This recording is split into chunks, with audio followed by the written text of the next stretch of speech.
Good afternoon and welcome. I call this meeting of the LSU Faculty Senate to order at 3:03 p.m. on March 24th. Roll is being taken by means of sign-in. If you are an alternate for someone, please make sure you sign in under their name. At this moment, we have no declared alternates who emailed in advance. Are there any alternates here for senators who did not let us know ahead of the meeting? All right, if not, I'd like to introduce some guests who are joining us today. Keena Arbuthnot, Vice President, Chief Data Officer, and Dean of the Graduate School. Joan Pender McManus, Distinguished Professor of Education. Sheantel Baker, Director of Benefits and Retirement. Matthew Calamia, Associate Dean of the Graduate School, Associate Professor of Psychology. Louis Gremillion, Assistant Director of Government Relations. Roy Heidelberg, Associate Professor and Department Chair, Department of Public Administration, Chair, Faculty Senate Benefits Advisory Committee, and Craig Woolley, Chief Information Officer. Thank you, and we welcome you to the Faculty Senate. Madam Secretary, do we have a quorum? Thank you very much, and we have no public comments. All right, the minutes of our last meeting on February 20th, 2025 were distributed in advance via email. Unless there are any objections, we will forego a reading of the minutes. Are there any corrections or updates to the minutes that any senators would like to put forward? All right, hearing no corrections or suggestions, the minutes are adopted, and thank you very much. All right, Faculty Senate President's Report. Sorry, Tricia, and if we could just advance. Do you have the remote or do I? Okay, no problem. All right. There's, we good. Thank you very much. Dear Senators, I hope you're holding up well in these uncertain times and as we approach one of the busiest periods of the academic year. Today, I have a number of items to share that I believe will be of interest. Academic Freedom Event. The recent event, What Do Academic Freedom and the First Amendment Really Mean? A conversation with David M. Raban, hosted by the Faculty Senate, was a tremendous success. Professor Raban's talk and the panel with LSU faculty which followed provided stimulating discussion of these two important tenets of higher education and citizenship, and the responses from attendees was overwhelmingly positive. We thank everyone involved in contributing to the event and hope to offer similar programming in the future. If you're interested in hearing Professor Raban's talk, a video is available on the LSU Senate YouTube channel. And the Senate also has a number of copies of Professor Raban's book, Academic Freedom, From Professional Norm to First Amendment Right, to lend to those who may be interested. Faculty Council Meeting. The 2024-25 Faculty Council meeting will be held Monday, April 14th from 3:30 to 4:30 p.m. in the Royal Cotillion Ballroom at the LSU Student Union. Faculty Council members are encouraged to RSVP by Thursday, April 10th, so we may assess whether the meeting is likely to meet our quorum requirement or will be converted into an end-of-the-year meeting with President Tate. Information about the meeting and the registration link are available on the Faculty Council page of the Faculty Senate website. A full agenda for the meeting will also be posted at that location once it has been finalized. This is arguably the most important Faculty Council meeting since 2020, and I hope that you attend and bring several colleagues. The FSCC recently met with members of the faculty to identify possible agenda items for the meeting, and I then brought these items to members of the President's office for their consideration. Following these discussions, it is my understanding that President Tate will address the evolving landscape of higher education, including the challenges and opportunities currently present and anticipated to develop in the future. These are clearly turbulent times for colleges and universities, and we encourage all faculty to attend the meeting to hear the President's vision for the next few years. Attendance survey. The FSCC survey of faculty perception of student attendance is currently under review at the Institutional Review Board, following revisions implemented as a result of feedback received from the Office of Academic Affairs and representatives from student government. We hope to have clearance for the survey soon and to distribute it to faculty within the next few weeks. Faculty Senate Ad Hoc Generative AI Committee. The Faculty Senate's Ad Hoc Generative AI Committee has begun its work and is already making excellent progress. I am thankful to each of the 11 committee members for their willingness to serve and look forward to their recommendations. Library Committee. The FSCC recently met with representatives from the library to discuss an upcoming initiative for which they would like faculty assistance. They are seeking a representative group of faculty from various fields and disciplines across campus to help them develop metrics to aid in the prioritization of journal subscriptions and acquisitions. They anticipate this work can be accomplished in 2 meetings and would hopefully conclude around the end of the spring semester. If you or a colleague will be willing to serve on this committee, please let us know at your earliest convenience. Student Success Initiative. The President's Office is undertaking a holistic review of the multitude of factors which influence the progression of students towards their degree. As part of this effort, the Senate has been asked to develop and execute a plan for increased professional development opportunities for faculty in instruction, including the identification and dissemination of pedagogical best practices and more ways to recognize and reward excellence in teaching. The FSCC is currently in the early stages of formulating our strategy and will be consulting with other units, such as the Office of Academic Affairs, to identify existing resources on campus.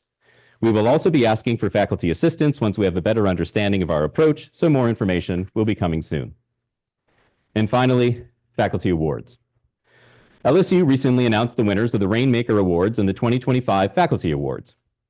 I had the pleasure of attending the ceremony this past Thursday for the presentation of the Rainmaker Awards, and it was a fantastic reminder of the incredible work our faculty do. At a time when there are so many negative stories about and attacks upon higher education, it is more important than ever to recognize the dedication of our faculty and their accomplishments, which are happening every day at LSU. We change lives in so many ways, from providing students with educations in our classrooms, which open up new worlds and opportunities, creating discoveries in our labs, which can be used to improve citizens' lives, and by creating artistic experiences, which lead to richer and more fulfilling engagement with our society and each other. And these are just to name a few. It is important to celebrate these accomplishments and the daily successes of our dedicated and professional faculty, and remember why we are so fortunate to be able to do the work we do and why LSU is indispensable to the state of Louisiana. I am also happy to share that we have a number of senators and FSCC members who won faculty awards. And this includes John Bardis, HSS, LSU Alumni Association Rising Faculty Research Award. John, are you here? John Bardis, everyone. We have Adi Kumar from Science, LSU Alumni Association Faculty Excellence Award. Did I see Riva? No Riva. Well, congratulations to Riva. Jennifer Scott, HSC, the Brij Mohan Distinguished Professor Award. Is Jennifer with us? No Jennifer. Param Singh, Science Distinguished Faculty Award. Congratulations, Param. And Chao Sun, Engineering, Rainmaker Award for Mid-Career Scholar in Science, Technology, Engineering, and Mathematics. I believe I saw Chao walk in. Yes. Congratulations, Chao. Well, and I'm very grateful for all of you. You demonstrate the excellence that we expect of our faculty here at LSU, and also you can do that while engaging in service to your colleagues. So I appreciate the example that you set for each of us every day. So thank you, congratulations again. And that concludes my faculty or my president's report. Are there any questions? Yes. There be an opportunity at the faculty council to ask questions to the president? I am certainly anticipating there will be. Right now, that is my understanding, that following the president's prepared remarks, we'll have an opportunity for Q&A, and I'm going to make sure that the president's office is aware of the faculty desire for that opportunity. No, thank you. Any additional questions? All right, well, thank you, everyone. And we will now proceed to unfinished business for today. And our first piece of unfinished business is the second reading of Faculty Senate Resolution 2502, Laptop Desktop Purchases for Faculty by LSU. And this is sponsored by the LSU Faculty Senate, Ad Hoc IT Committee, and LSU Information Technology Services.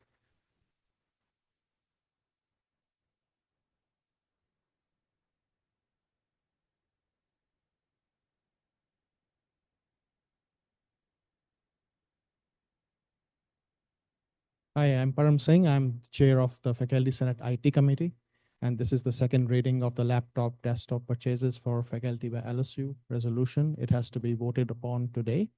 And it's my pleasure to introduce again Chief Information Officer Craig Woolley. Both the Faculty Senate as well as the ITS have partnered extensively over the last 2 years to revise various policies, and this is one of the deliverables we have achieved for all faculty and staff. Craig, I welcome you to read the resolution.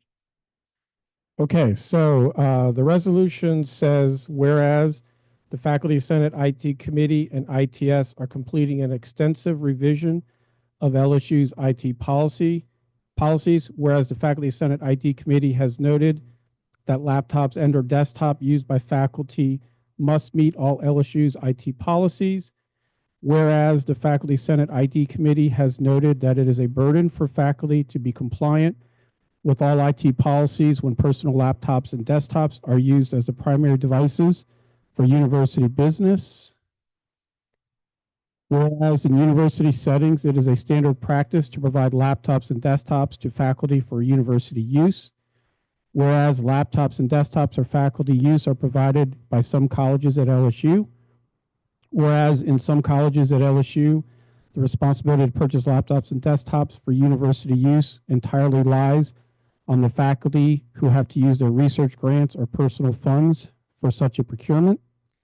Whereas outdated devices cause barriers for research and educational mission of LSU, as well as make IT security vulnerable. Whereas various laptops and desktops procured by faculty from their research grants or personal funds are not replaced on a regular basis.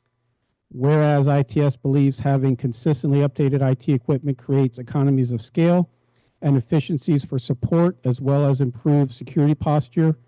And whereas the faculty ed tech survey found that about 80% of the faculty support that LSU provide laptops or desktops to faculty on a regular basis. Therefore, be it resolved that LSU purchases laptops or desktops for all faculty on a 5-year cycle. Thank you, Craig. We welcome any questions or comments. Yes. Sorry, and just before you ask a question, we do ask that everyone wait for the mic and just identify yourself when you receive the mic before asking your question. Thank you. Hi, excuse me, I'm Becky Christopherson at the vet school. So I don't have a question particularly about this, but is there any thought into recycling programs that would happen on a 5-year cycle to mitigate the waste created by a lot of this? So one of the potentials is that as we refresh these computers, they still might have some useful life, especially if that 5 years is condensed some, and that those could be used to be given to faculty for their research labs. It could be used for graduate assistants, other uses that would extend their life. And I'm not sure if that's what your question was around, but yes, that would be the intent.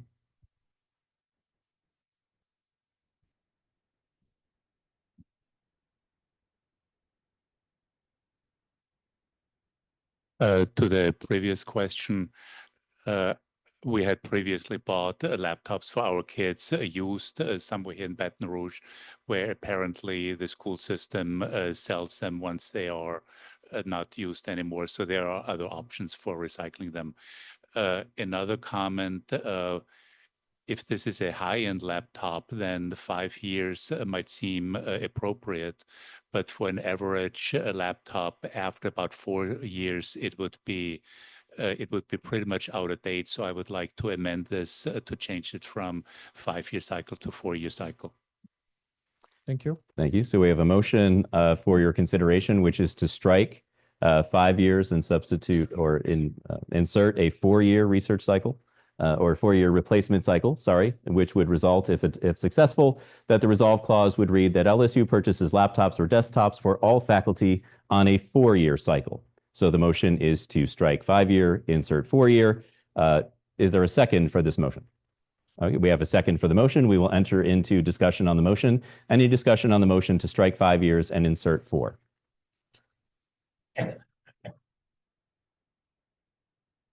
Yes. Sorry, just looking at it. So what if you are, what is the incumbency on the department to say my faculty has reached 4 years, but they're satisfied they don't want another? Are they required to purchase a laptop in holding, or is there going to be a mechanism for them or the faculty to opt out just in case they do have a high-end laptop that might last longer? So I think that'll be part of the discussion of what the actual process will be that we'll go through, which is still has to be determined. The thing I'll say is, remember, the spirit of this is to try to keep the equipment refreshed that our faculty are using for their primary research and teaching. So that would be, I wouldn't want a faculty member to say, I want to keep this computer for 10 years. That would create other issues. But again, we're open to that conversation. I think that'll just be when we get down in the weeds on what the process will be and how it'll work.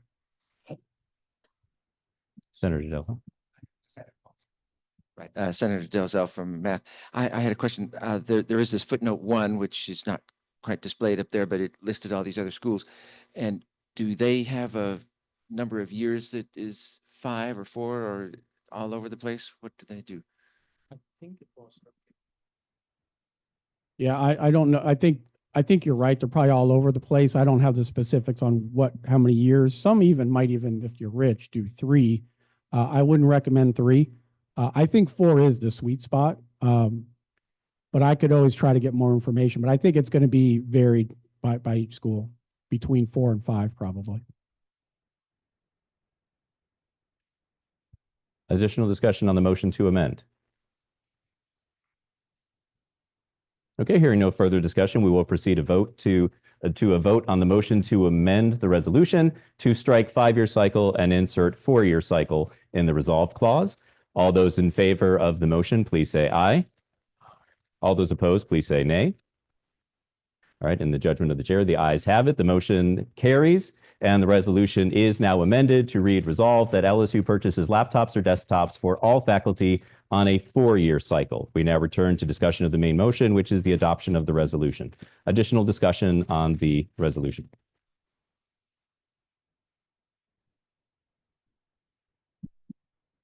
I'm Julia Leday in the math department. And the resolution as read, and this may be, Craig, something that would be in the weeds that you still need to work out, but I seem to remember the discussion gave a dollar amount up to $1,500. I don't know, does that belong in here? And maybe a couple of other things about like what type of laptop, and things like that. So I don't think we have a dollar amount that we put in here, because that's going to be, my hope is that this is enough to start conversations at the administrative level as to how much would it cost if we go 5 to 4, how much can we allocate per faculty member? So that number could be, again, it could be 1,000, it could be 1,200, it could be 1,500. But like what we mentioned before, a college can augment that if they want. So if some colleges are used to giving some money and they've got faculty who need to do higher end work, that 1,500 or whatever that number is could be augmented, and we can get a much higher machine for those faculty who need it. Your other question was around, oh yeah. So definitely, we are going to allow faculty, we are not going to say it's got to be a PC. It can be an Apple. We will support both. My intent is that, again, we talk about economies of scale, in that if there's certain models that we think can work for 80% of the faculty, then we might stock those and have those as the best choice. But a faculty member, like we said, could, if they have other money, want to augment and buy a better model, that will be allowed. We will want to make sure it's a model that we can support. That's the only thing, is making sure that it's something that can be encrypted and that can have and run the software and can be supported. But there will be some options. It's not going to be, you must have this or nothing. That's not going to be the way it's going to work. Any other questions or comments? Okay, hearing no further questions or comments on the resolution or on the motion, we will now proceed to a vote on the main motion, which is for the adoption of Faculty Senate Resolution 2502 as amended.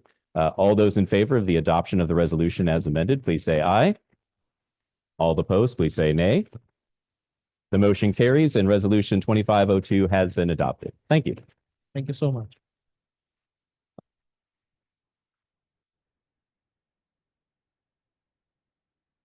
We'll now proceed to our first piece of new business for today, which is a presentation on the Faculty Senate Executive Committee positions and solicitation of nominations. And that will be by Media Past President Anessa Bazaya.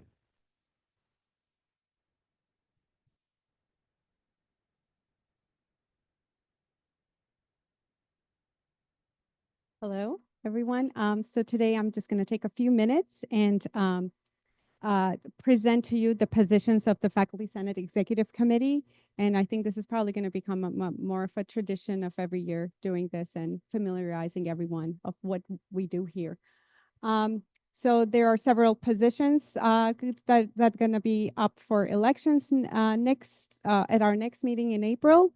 So president, vice president, secretary, and 2 members at large position. The 3rd member at large will be elected in the fall. So the past president stays as past president as long as the current president is here. So the role of the past president is of ex officio, and that person does not count toward the quorum. So so as I said, we will be voting for 6 members and actually 5 members in the April, and then 1 will be in the fall. So I just wanted to give you an overview, and then I will take each position separately. So time commitment.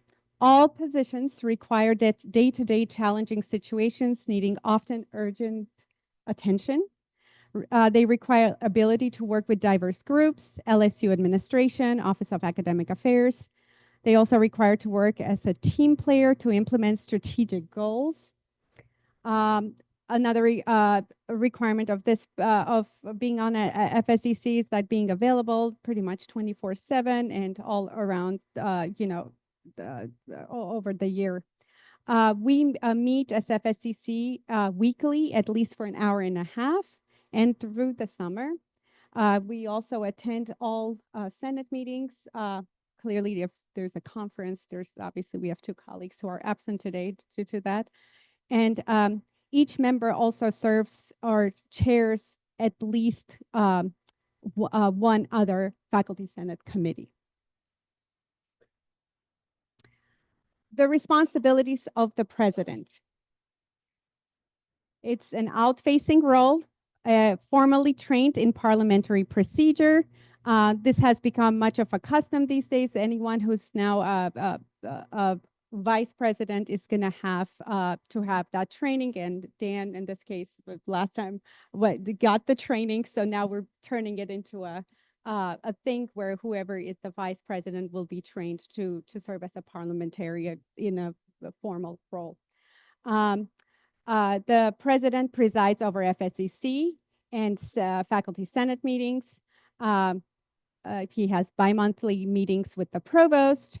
The president also has monthly meetings with the president of the university, provides assistance to at least a dozen other regularly scheduled committees, serves on special Senate and university committees as needed, regularly addresses requests from LSU faculty on governance and personnel issues, attends all Board of Supervisors meetings, coordinates with faculty from other LSU campuses and external bodies, delivers president's report at the Council of Faculty and serves as faculty Council of Faculty Advisor representative, attends Association of Louisiana Faculty Senates and AAUP meetings, and devotes at least 50 hours a week of hands-on commitment.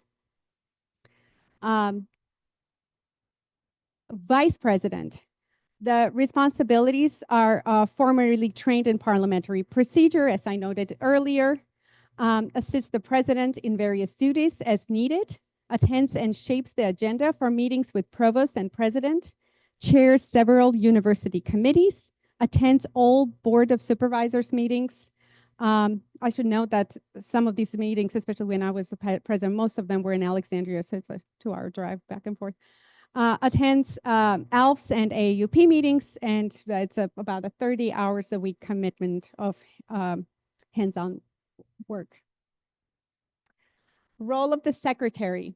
Responsibilities include taking and distributing minutes for every meeting of FSEC and Faculty Senate, custodial of attendance and policy records, works with Faculty Senate Coordinator on Faculty Senate website, expected to have a desire to learn parliamentary procedures, serves on several Faculty Senate committees, attends meetings with the president, and devotes about 20 hours a week of hands-on work.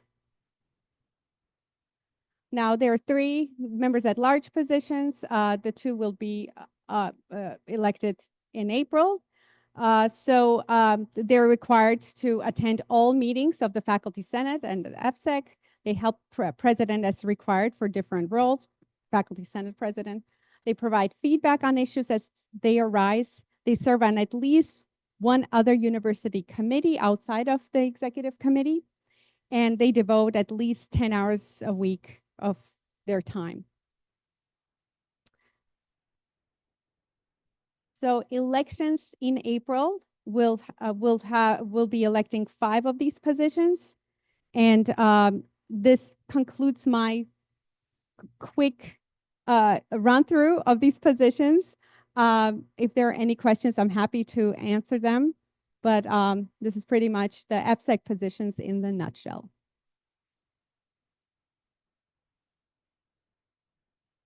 Okay. Thank you, Anessa.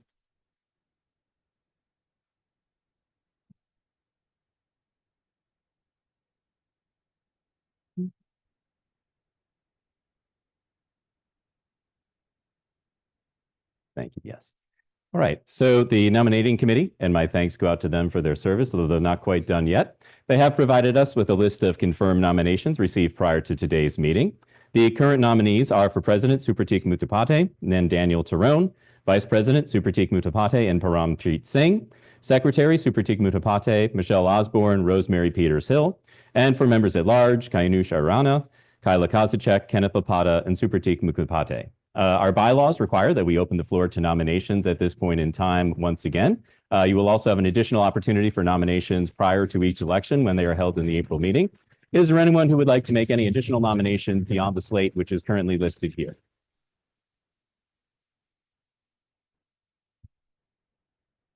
Okay, well, thank you. And thank you to everyone who has agreed to run. The nominating committee will be reaching out to the candidates to receive brief biographical sketches, which will be distributed in advance of the April meeting. Then at the April meeting, before each election, each candidate will be offered the opportunity to offer a brief candidate statement. Once we complete one election, we will then proceed to the next election and reopen nominations. And thank you to everyone, and I look forward to that process. At this time, we are scheduled to take on the Resolution Faculty Senate 2503, increasing ORP employer contribution rate to 8%. However, yes? By the TRSL ORP retirement task force. Thank you very much. So the motion is to suspend the agenda and take up the presentation by the retirement task force, which will inform the vote on the ORP resolution. And so we thought it would be beneficial for you to hear from the task force prior to consideration of the resolution. So the motion is for the suspension of the agenda and take up the TRSL ORP retirement task force presentation as our next piece of business. Is there a second? Thank you. We have a second. All those in favor, please say aye.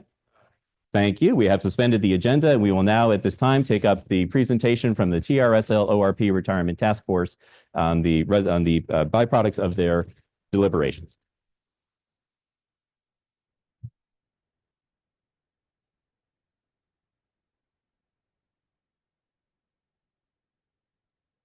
Okay, thank you so much. This presentation is essentially a summary of the work which task force did from July of last year to January of this year. And I'm joined with 3 wonderful folks here. Keena, Arbuthnot. She was one of Keena and Sheantel Baker. They were members of task force with me in the task force, and Louis is with the government relations, and he will be very happy to answer various questions which will come for the task force recommendations and probably will be supplementary also to the next resolution, which will be presented by Roy Heidelberg. So I will just give a brief introduction with 2 slides, and then I'll give the mic to Keena, and then Sheantel will take over. Okay.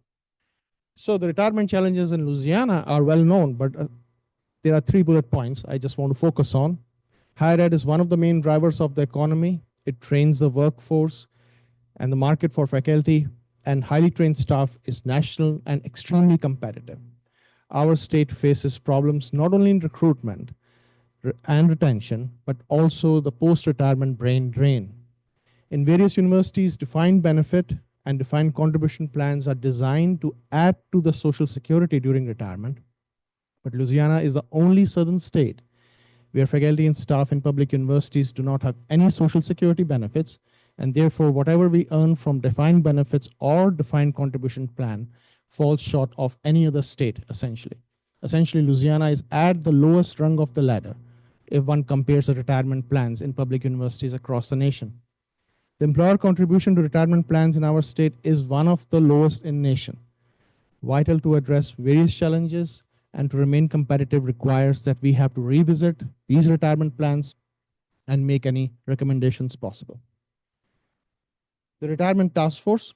To address these challenges at public universities in Louisiana, House Resolution number 169 of the 2024 regular legislative session, sponsored by Rep. Tony Bacala, tasked the Board of Regents to create a task force to examine TRSL, which is the Defined Benefits Plan, and ORP, which is the Defined Contribution Plans in our state. The Board of Supervisors from LSU system, University of Louisiana system, and Southern University were asked to appoint 3 members each, of which 2 are participants in ORP plans. Those 3 members from LSU system were 3 people standing here. HR 169 requested that first meeting of the task force not to occur later than August 1st, 2024, and then to submit the report by January 14, 2025, to allow recommendations to be studied before the 2025 legislative session. Thank you.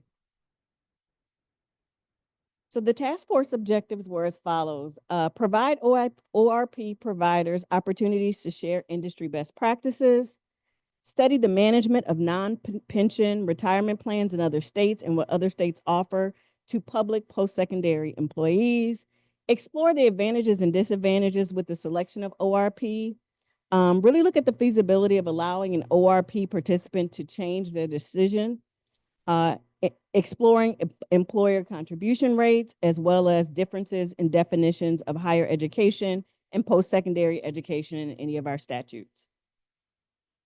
The task force members were as follows. We have representation from the Board of Regents, the TRSL system, LCTCS system, of course, LSU system, Southern University system, University of Louisiana system, and we had a legislative auditor as well on the committee, on the task force. Just wanted to make a note, halfway through kind of our commitment through this process, it was raised by the chair that there wanted to be a vice chair. Param was unanimously voted into that position, and he really represented not only LSU, but the whole task force in a way that I was very proud of. The task force overview, we had 5 meetings starting in July and ending in December.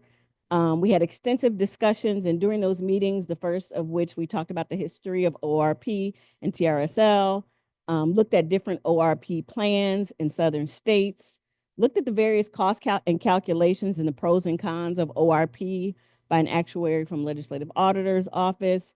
We looked at Social Security issues, ORP, windfall elimination provision, and government pension offset by the State Treasurer's Office. And last, we had 3 vendors that joined us for the task force meeting to talk about their various offerings.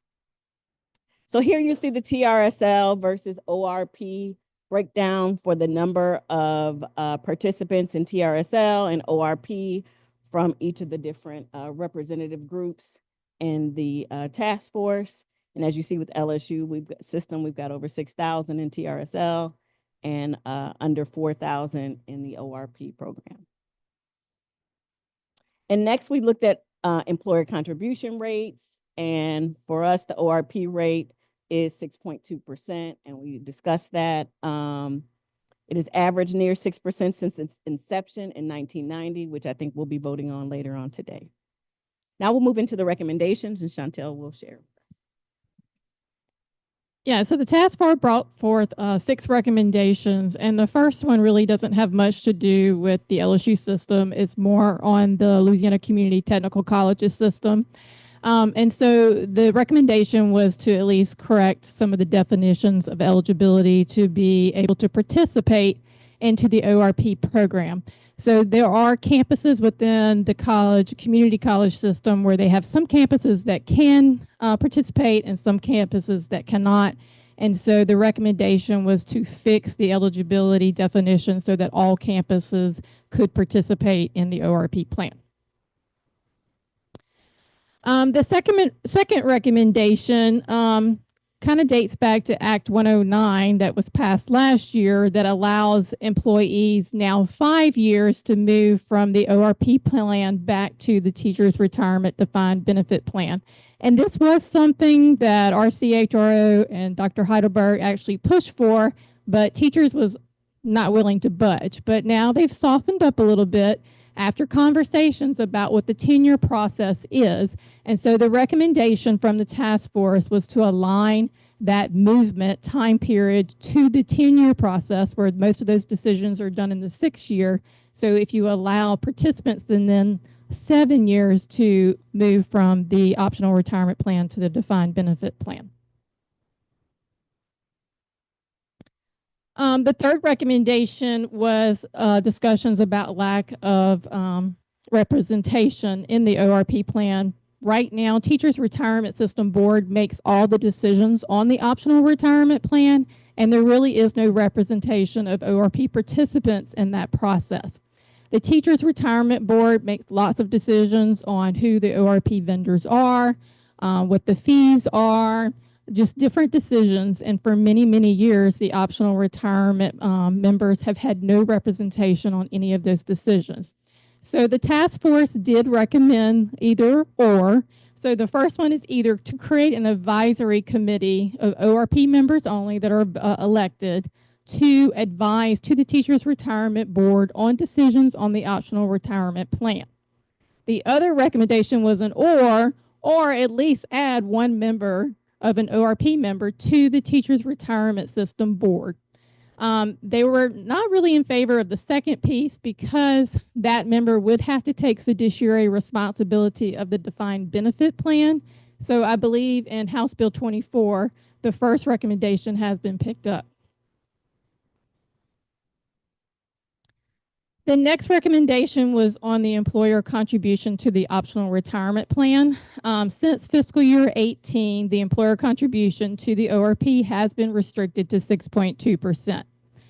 During our studies and the task force, we did look at the Southeastern Conference to see where LSU stood compared to other institutions, and we are one of the lower ones. We are not the lowest, but we are one of the lowest. But we are the only school that does not participate in Social Security. So that's where we really lose a little bit of momentum there. So the recommendation was to increase the employer contribution to 8%. And the thought is if we're asking our employees to contribute 8%, then we as an employer should also contribute at least 8%. Now, there was another recommendation tagged onto that because there is a proposal on the March 29th ballot to take some of the trust funds and pay down the retirement debt. And with that, there is supposed to be savings to higher education institutions. Now, a lot of time, DOA will take those savings and scoop them up and keep them for themselves. So the recommendation was if we are going to pay off some of the retirement debt, that we allow higher education institutions to keep some of those savings to raise the employer contribution to 8%. The next recommendation was to look at a phased retirement program. These are programs that are offered to other institutions of higher ed. So this would allow faculty members to retire over a gradual time by decreasing their FTE effort. And this would hope to stop some of the brain drain of retired faculty that may be leaving due to retirement. And so there are some savings to institutions that do implement these programs because typically the faculty is reducing their FTE, which reduces the amount of pay that they are receiving in these plans. So the recommendation was to at least study to see if this would be something feasible for the state of Louisiana to also implement. And then the last recommendation was to allow an option outside of ORP plan for individuals that are hired at age 60 or 55 or older and has at least 40 quarters. This is already available to employees that's in the laser system. So our classified employees, this is already available to those types of employees. So this is just simply asking that this also be offered to teachers' retirement positions. And this only really just gives another option to employees You may have employees coming in at age 60 who are not interested in being in a pension plan. And so this would just give them another opportunity to stay in Social Security rather than elect one of the pension plans. I don't know if you want to touch on this. So a lot of the recommendations, or actually all of them except for one, was scooped up by Representative Bakala, and he accepted all the recommendations of the task force, and they are already pre-filed in House Bill 24 for this legislative session. So if this bill passes like it is, all of these recommendations would be scooped up. Our ORP participants would get an 8% employer contribution, hopefully effective by July 1st, 2025. And then ORP participants will now have representation in the ORP Advisory Committee, where one faculty member and staff member from each of the systems would be elected to represent your systems and your ORP membership on the advisory committee. So I'm going to open up for questions.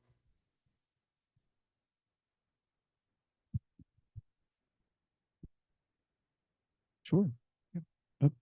Thanks for having me. My name's Louis Gremillion. I work in the Office of External Affairs with John Walters. Worked with Dr. Heidelberg and Clay and Sheantel last year on the retirement legislation that we were successful in passing. And I will just tell you that we have some great champion in the retirement committees in the legislature. Chairman Bakala really took the ball and ran with it for us.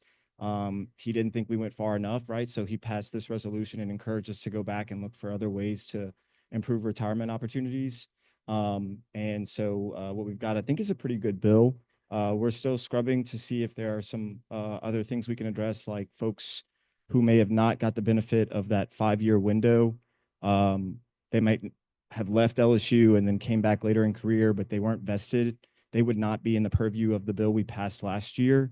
And so we've talked with Sheantel about that boomerang effect and whether or not we could extend the transfer option to those folks. But obviously, any feedback or questions you guys have, I'm happy to answer or take back to the committee. Yes, Super Tika, just one. So we were given the option to switch to TRSL recently, right? Last year. So, for example, I got tenure in 2015, right? So if that option was there at that time, I would have switched to TRSL in 2015. So can it be done retroactively? As of right now, we cannot. There's no retroactive effect. Transfer of service credits. I think we're still looking at whether that's an option. I know Keena made that recommendation to the committee. The actuary told us that that would be impossible to compute, which I'm not sure we all agree with. But we were still going to bring that conversation to the chairman, at least for discussion as this bill gets underway. And then obviously, if it needs to be studied, then we can look at another resolution. Additional questions for our task force members?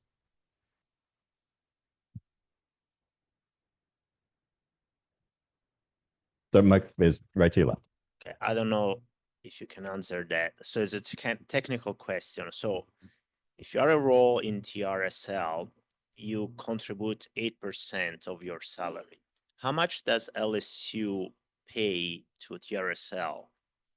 So it changes every fiscal year. So they already have the employer contribution rates posted for fiscal year 26 on their website, but it varies. So at one time we were paying around 35%. Now we're down to like 22.10% or 23.32%. So it just depends. So they do calculations to make the determination of what LSU has to pay towards the defined benefit. Because the defined benefit, it's all based on a formula of what, and so we I know just what pay. you get, but in terms of what LSU pay for those employers, so it's 20% of their salary. Yes. So it's much more. Yes. Even so, because I'm trying to try to understand if it's fair, how much LSU contribute for each employer in the two systems. And so you're telling me that LSU pays 20% of the salary. That 20% is a shared UAL expense. So the unfunded accrued liability, which is like, I think $8 billion. Back in the 90s, when the retirement systems were in jeopardy, the state decided that they would pay down that debt at a 20% tax rate, essentially on every employee. within the higher education systems. So you pay the same 20% for an ORP member as we would for a DB member, So what's DB? the defined benefit or pension plan. Maybe I don't understand what each one need. I understand the 6.2 to 8%. That's how much LSU will contribute on behalf of the employee. What is the 20% for ORP? The debt service. So the amendment that was mentioned on the 29th will basically empty some trust funds to create about $2 billion that would pay down that debt, generating about 280 million in cost savings for the upcoming year. 200 million has been planned to make the teacher pay raise for K through 12 teachers permanent and would create about $80 million in cost savings for higher education. And that's the same for ORP and the TRSL. It's all the same pot. It's all the UAL pot. So then is disadvantageous to be in the TRSL. I mean, in terms of for LSU, it's cheaper to have employee in TRSL than ORP. And so we want to make it even more expensive. Right now, the retirement debt, they take the unfunded accrued liability and they divide it across positions that are eligible for teachers. Then you come in as an employee and you make the decision, do I want to be an ORP or defined benefit? But the retirement system treats the position the same. And so the debt doesn't go away on the position, even though you elected the ORP plan.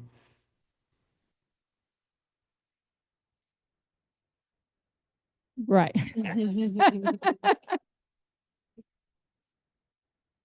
Yeah, they have a plan to have the unfunded accrued liability paid off by a certain date. I don't remember what the date is, like So let's say we get 2030 into something. that scenario.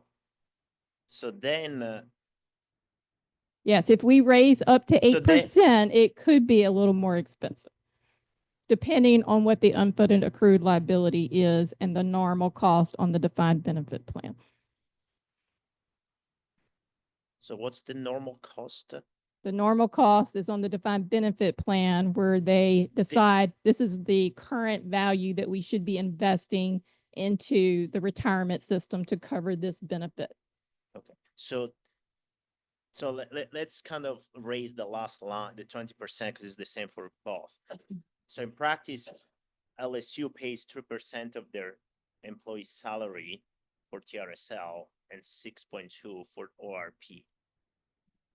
That's how much cost to LSU. Mm-hmm. So what's the question? Well, I mean, again, trying to understand what it's fair to, and to give the same benefit. I know that it's kind of two different type of system, but you're trying to kind of compare the two. And I don't know, I'm trying to see maybe from how much, in both cases, let's say you go to, well, you can. The hope is Second the it. 20, when we pass, if March 29th, the ballot passes and they pay down, I think they want to pay like $2 billion of debt down. We're hoping the 20.16 reduces, let's say, to 15 or 10%, which frees up, that'd be nice, right? That frees up money from LSU where we could at least raise the 6.2% to 8%. So you're kind of moving buckets of money within this grid. And I don't know if Clay, understand, if but you my have anything point you was want to trying add to understand it. if it's fair to raise that for ORP compared to defined benefit. Well, So I'm trying you're to not kind of- raising debt on the ORP because it's a defined contribution plan and there's not an unfunded accrued liability on a defined contribution plan. Whatever is in your account is what you have to retire on. So go ahead. Yeah.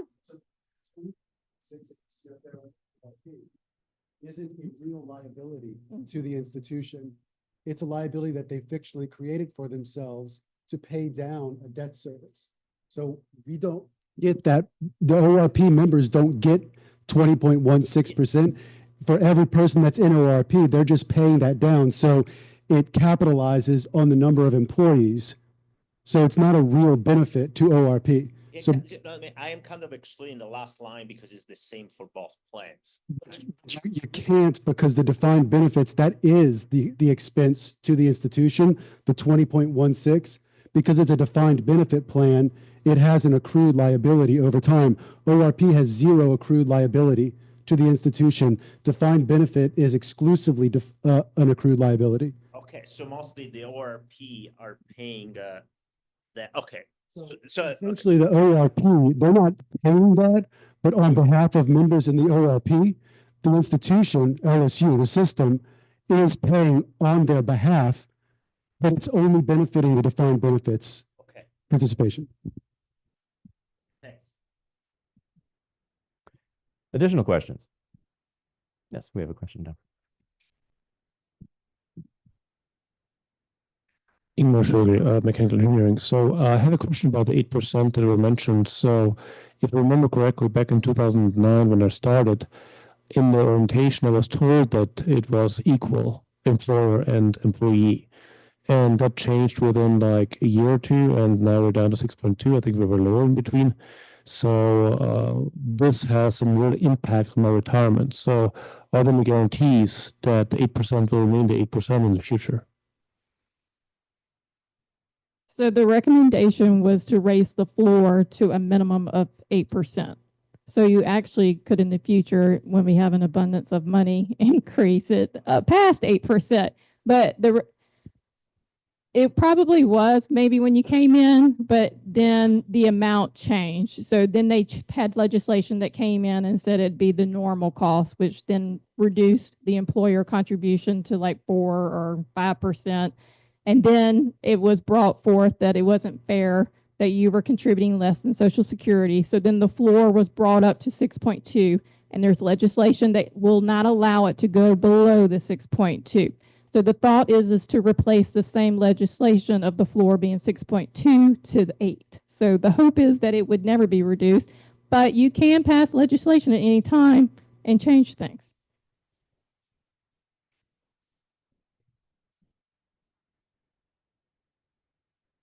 Thank you. Additional questions? All right. Well, thank you very much to our task force members in Toulouse for their diligent work on our behalf. Right. And now that we've had a brief overview of accounting and the actuarial sciences, we will turn to Faculty Senate Resolution 2503, increasing ORP employer contribution rate to 8%. And I would invite Professor Heidelberg, chair of our Benefits Committee, to come and read the resolution. And this is the first reading of the resolution. Good afternoon, everyone. Can you hear me okay? Yeah. Okay, so this resolution is essentially just affirming what you all just heard, so I'm not going to give any background on it. You just heard the background, but of course there will be discussion afterwards. I'm just going to get right to reading it. So this is on behalf of the Faculty Senate Benefits Advisory Committee, of which I'm the chair. The entire committee has agreed to bring this resolution to the Faculty Senate. Whereas the optional retirement plan has been available as a defined contributions plan to the employees of LSU since 1990 as an alternative to the defined benefits plan of the Teachers Retirement System of Louisiana. Whereas the employer contribution rate has ranged between 5.1839% to 7.03% since 1990, with the average rate being below 6%.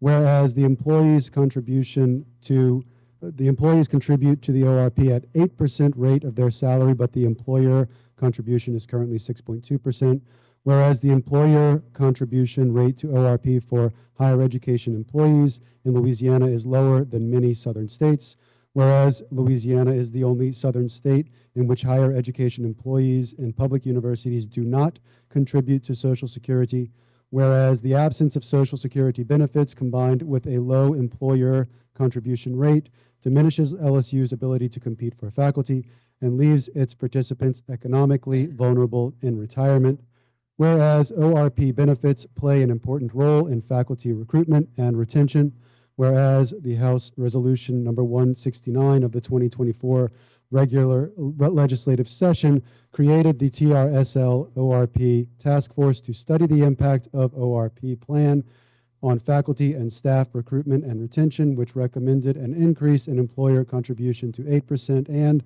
whereas the House Bill 24 in the 2025 regular session proposes to increase the employer contribution rate to 8% beginning July 1, 2025. Therefore, be it resolved that the LSU Faculty Senate supports the increase in employer contribution to 8% to the ORP.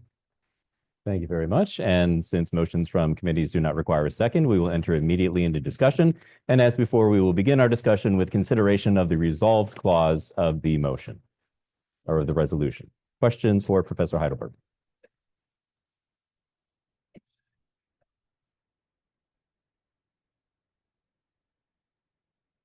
Did we answer all our questions in the preceding presentation?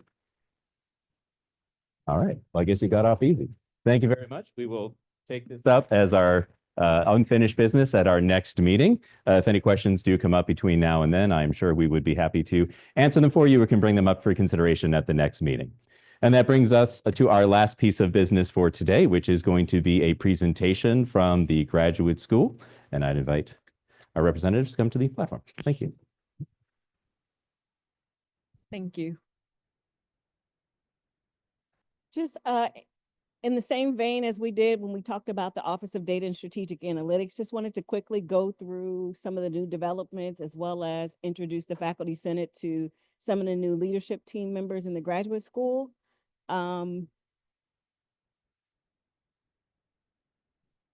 We've got Associate Dean Dr. Matthew Calamia here with us today.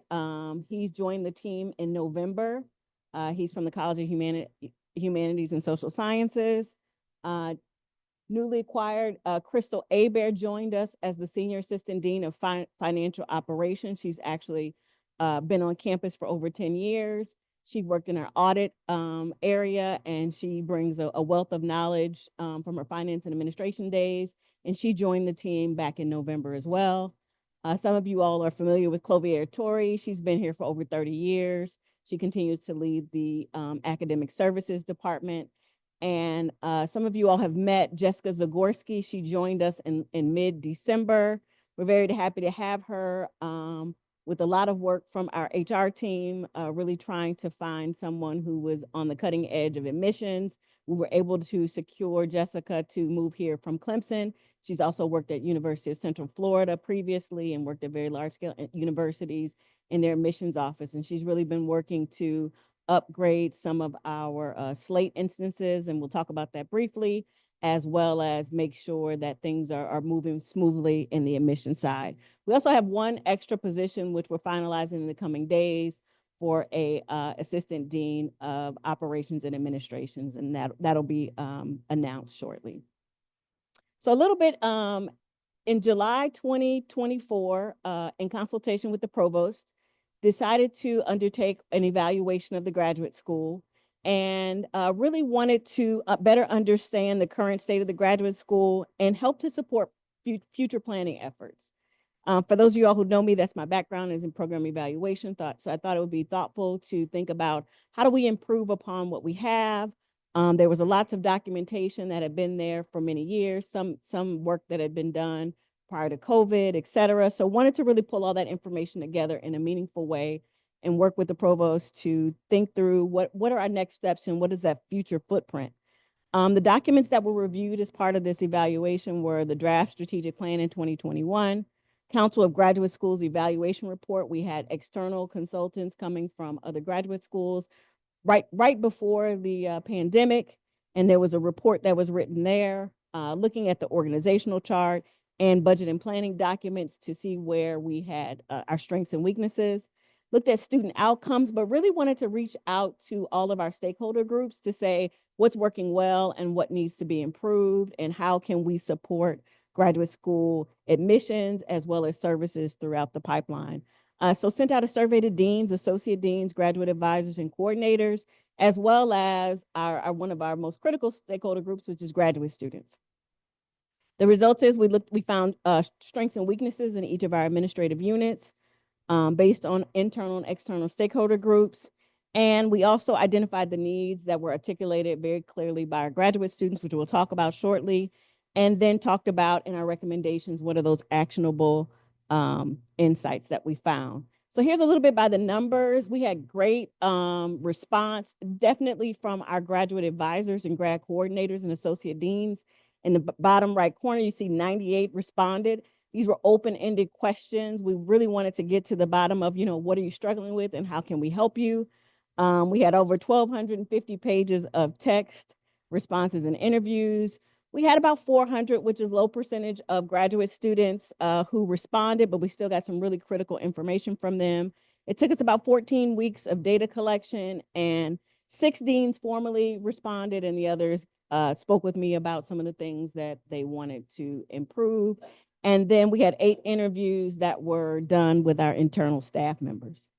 So what's the results? Most importantly for this group, I really want to talk about how we can improve the administrative unit and our different administrative units and how we can chart a path forward, which we've already started, but I want to make sure that everybody comes along for the ride.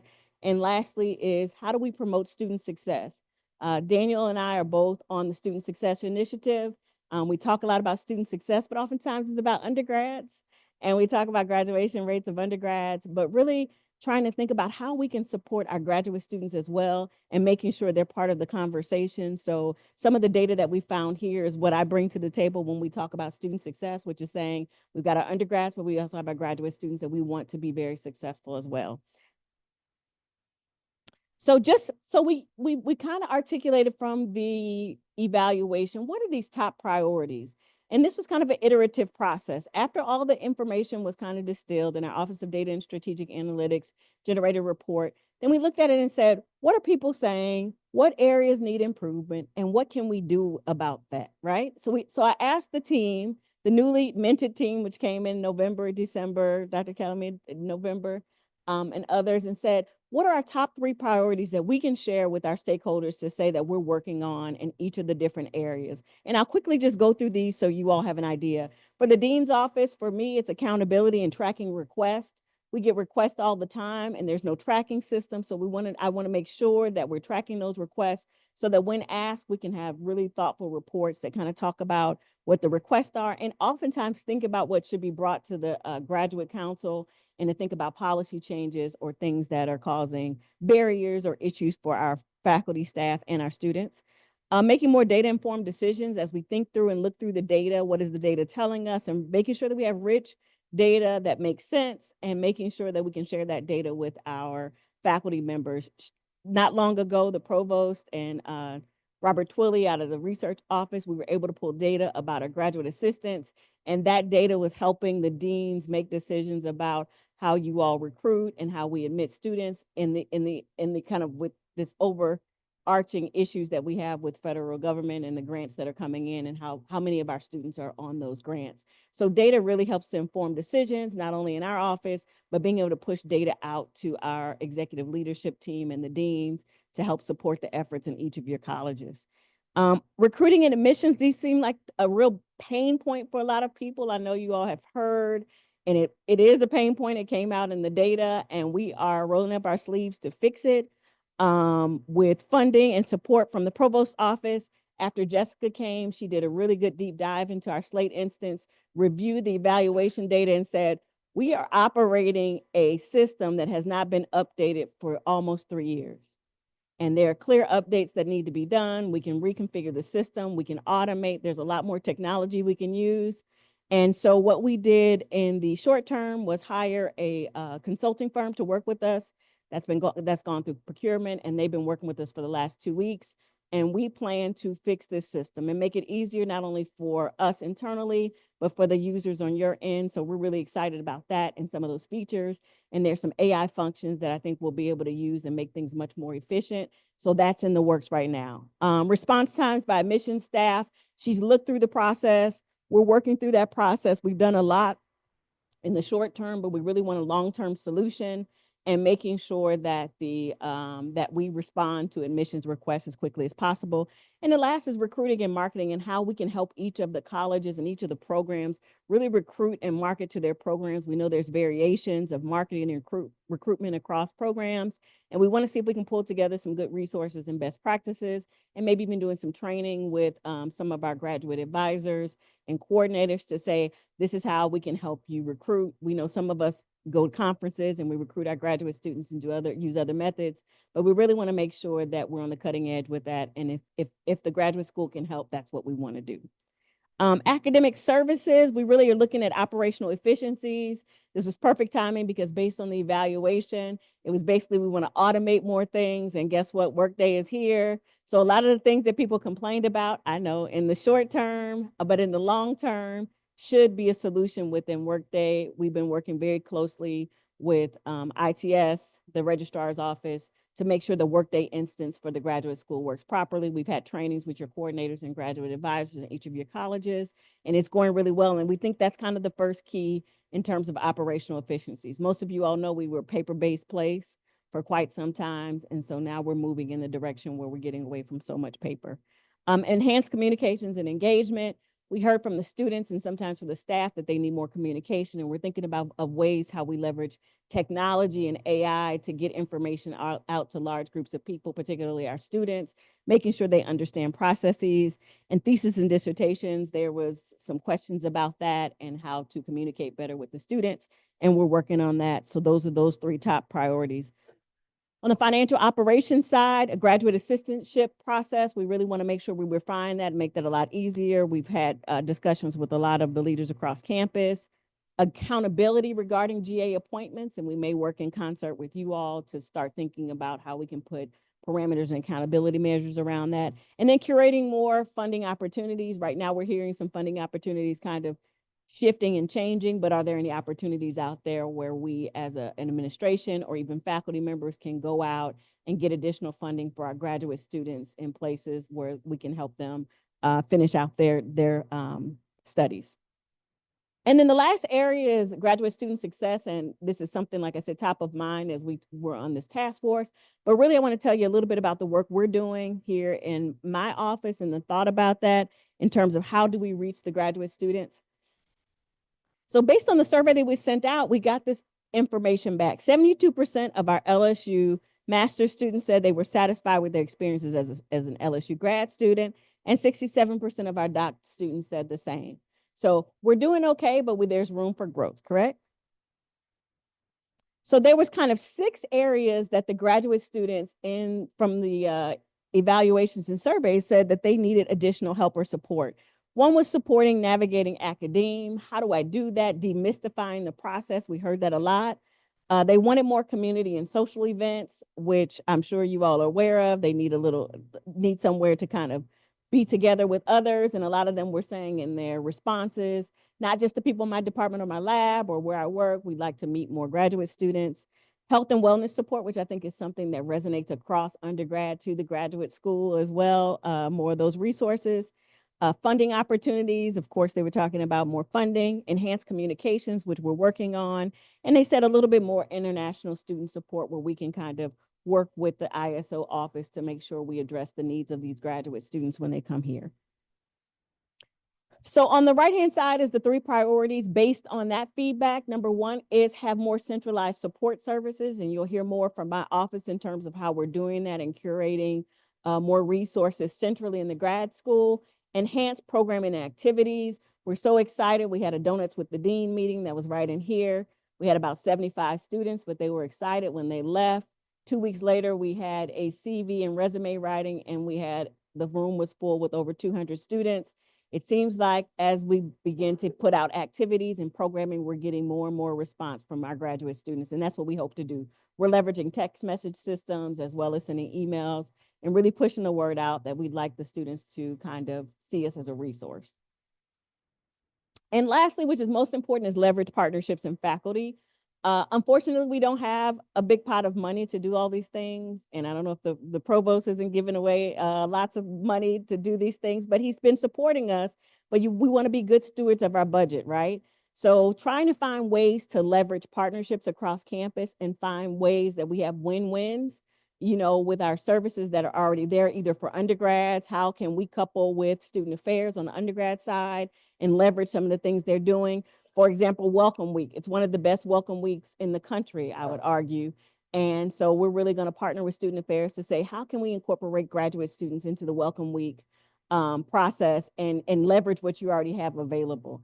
Same thing in some of the other offices, and we'll talk a little bit about that as well. And that's a way not only to save money, but to also kind of utilize the services and expertise that are across campus.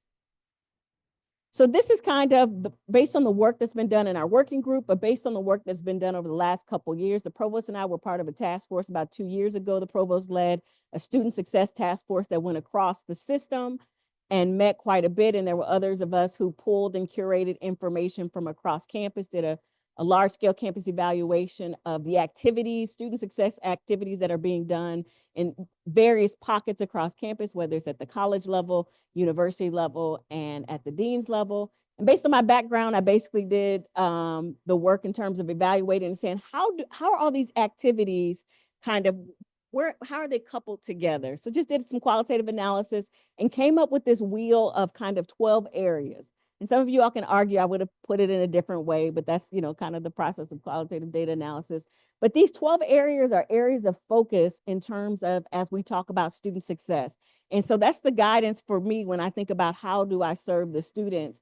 I try to make sure and think about, are we serving them in a way that's comprehensive, and are we hitting a lot of these areas? And for faculty, we've got the number 4, which is faculty resources and professional development. You can't talk about student success without talking about how do we support our faculty and how do we make sure they have professional development to address and to approach our students as they continue to change. The students that I had in 2007 when I first got here are very different than the students that are here now in terms of how they engage with, they communicate, and they utilize technology. So really making sure that there's opportunities to kind of go around the student success wheel and making sure we have touch points. Ironically, when we had the donuts with the dean, we had a quick question that went up, and the students scanned their, used their iPhones and scanned and found out. We asked, what area is most important if you look at this wheel, and which one do you all think came up the most? Anybody? Not health and wellness. Career and postgraduate success was top of mind. It was 75% of the folks in there said that's what they're scared of, that's what they need help with. And so we started thinking about these 12 areas and saying, we're going to start there. And that's why we had the writing the CV and the resume, et cetera. So we're really using this as a template or a framework with which we're kind of guiding ourselves and working our way through how we can support the students. And so one of the ways that I thought of in terms of partnering is how much human capital we have on campus with our faculty. In fact, we have faculty at various stages that really want to work with students or want to work and do programming. So we had a call out probably about 3 months ago for faculty fellows who were interested in working on issues and creating opportunities for students around student success. And so these 5 faculty members went through the search process, interviewed for it, and they are working with our team right now on some very interesting things. Each of them have taken a slice of that pie, and they're curating and building out programming and activities for our graduate students that will address their needs. So we're leveraging our faculty expertise as well as putting the staff and support around them to help us better support our graduate students, which is excellent. It's been a really good opportunity. Am I okay with time? Okay. And I'm gonna, that's it. This is the last one, is some of the places where we're doing partnerships that are currently in progress. A lot from academic affairs, some of their units, LSU Student Health Center, food pantry. 1/3 of the students that go to the LSU food pantry are actually graduate students. So that should tell you something. I think there's a lot of food insecurity out there. It came out in our evaluations that they were saying they were having trouble with raising their families and small children, et cetera. And these are the other areas. And we hope to grow these partnerships across campus to help to, you know, really strengthen our approach and how we respond to our students. Okay, thank you for your time. Thank you. And any questions for VP and Dean Arbuthnot, or also Associate Dean Calamia, who is with us here today? Hi, Paul Manthey, College of Human Sciences and Education. I'm curious whether online students were part of the data collection process. No, for this one, it was just on-ground students based on the type of activities. And we're working with Cappy Mumphrey to start to curate that information about our online population. Great question. Okay, so online students are part of plans moving forward, or will be It's a part of test. It was plans the moving. first cycle. We wanted to get the ones on ground in terms of the activities and things that they needed, and then we're moving on to the online group as well. Okay, thank you. Great question, Paul. I have just a general question because this is something that's been going back and forth in my department. So graduate students make, was it $30-something thousand a year? And I know in some departments, right? And so we're told that that's for a 20-hour-a-week job. So then the question is that all that they're allowed to work, one? And two, in my department at least, we have this thing that if you take a fellowship, or not a fellowship, but if you take a stipend, you're not allowed to have outside employment. Yes. So that is a great question. And we have a task force looking into that. That came out that a lot of people were asking that. So really it comes into, I think it's really an issue when you're talking about lab work and where does GA-ship stop and regular research for your dissertation end. And we're trying to figure out a way to approach that. We also want to make sure that the students are being treated fairly, but they're also making progress with their research and making sure that when they are in the labs and there's a gray area, they're working on their work. So we're trying to think through. One of the faculty fellows actually from engineering has taken that on as a task, and to get feedback to see, what are the parameters, what language and what training can we give to faculty and students to make sure we're being fair and equitable to our students based on the contract, the contracts that are being given out, but also making sure they also understand there is part of their responsibility in terms of their research and how to make that research move forward. But I think it's a great question. I see vet med and engineering students asking that question a lot, but I think, there's a line, and then we're trying to figure out how to do that. And if you all have any feedback on that based on your labs or based on best practices, please reach out to myself or Dr. Calamia, and we'll take that into account. So right now, when we have an award to provide an award to graduate students, we also pay for the insurance. Correct. Right. Of course. So however, I'm getting complaints from many faculty, and I'm raising it, who asked me to raise it to the faculty senate, that when the students need the health insurance, right, they're not getting any service. Say one more time. I didn't hear When that. the students fall sick and they need the health insurance, they're not getting it. They're not getting it? Yes. Okay, please send them our way if they're not getting it, if they've opted out of it. I'm not sure if there's specific examples, we can definitely look into it. Mhm. Thank you. That's fine. My other question is about health insurance. So I get that we pay a portion of it. Yes. I requested to pay the full amount on an NIH grant. NIH has no, as of, a couple of weeks ago, they don't have a rule that you can't, but we were told that we cannot put their entire health insurance on a grant. So how do we ameliorate that cost when it is something that we could do? It's not a lot of money on an NIH grant, but it is a lot of money for a grad student. I think we'll have to work with ORED. This is the first time I've heard that in terms of some of the grant work. I don't know if others are having the same issue outside of NIH. We'll have to work with Robert Twilley's office to figure out what the parameters are. I'm assuming that they said no based on probably our own internal processes. Any additional questions? Thank you for your time. Well, thank you, VP and Dean Arbuthnot.